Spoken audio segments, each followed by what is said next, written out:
Mahzun bo'lma. Kasallik albatta ketadi. Musibatlar albatta ko'tariladi. Gunohlar kechiriladi, qarzlar uziladi, mahbuslar ozod bo'ladi.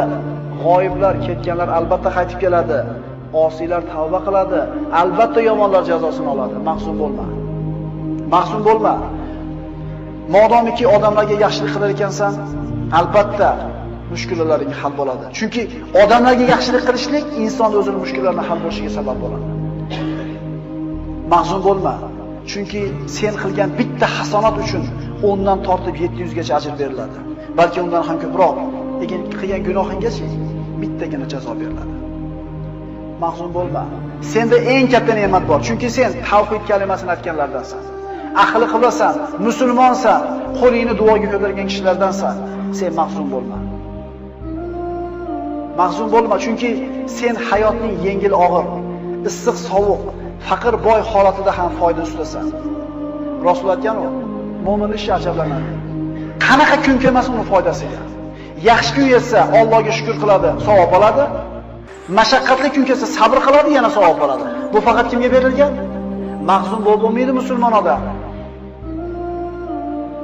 Mahzun bo'lma. Axir senda Qur'on bor, zikr, duo bor. Axir senda namoz, amri ma'ruf, sadaqa, boshqa savobli amallar bor.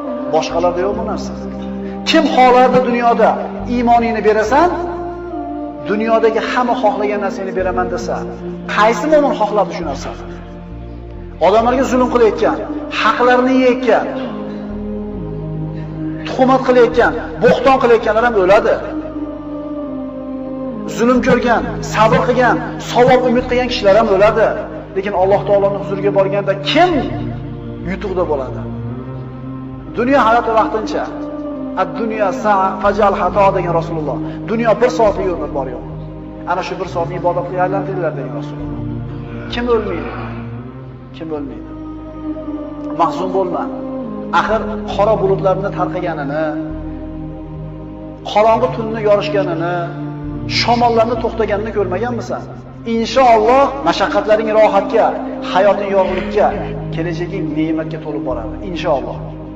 Mahzun bo'lma. Agar oldingda chora qolmasa, yo'llar berkilib, umidsizlik bostirib kelsa, yo Alloh degan.